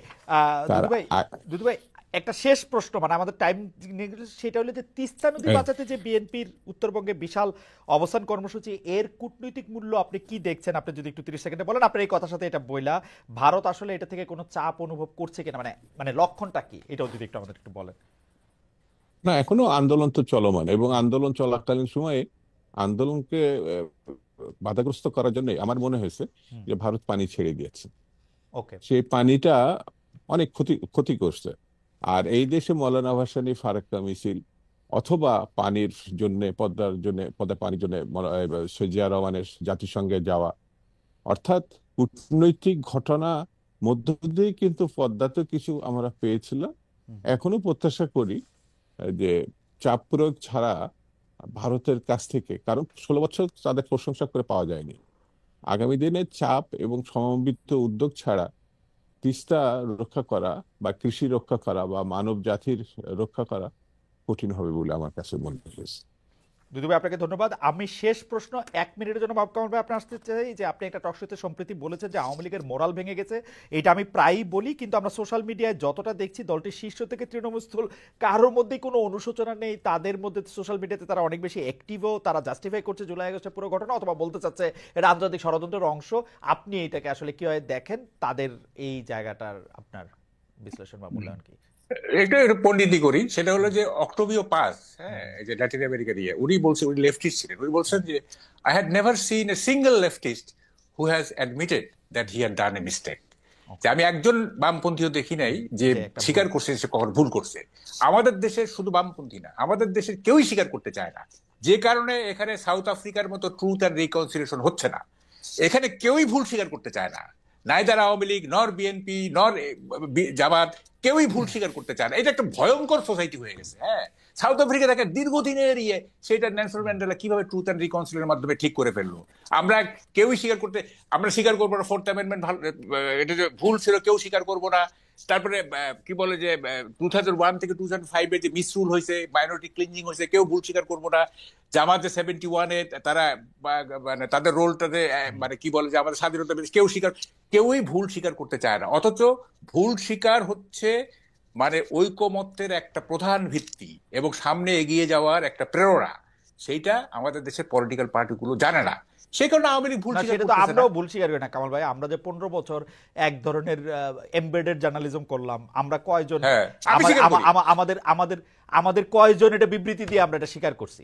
শুনেন, আমি বলি, আমি বলি, আমি আমি 10 বছর আমি এই নানা রকম অপকর্ম আওয়ামী লীগের সেগুলো বলে গেছি, এবং টক শোতেও বলে গেছি, এবং আমি বলি যে আমি আসলে কি বলে যে I do not feel proud, I don't want to be identical with মানে মিডিয়া, মানে আমার এই পরিচয় জন্য আমার না। আলোচনা শুনেছেন তারেক রহমান কেন আসতেছে না। আসলে এই প্রশ্নের সবার মনে জাগে, তারেক রহমান কেন আসতেছে না।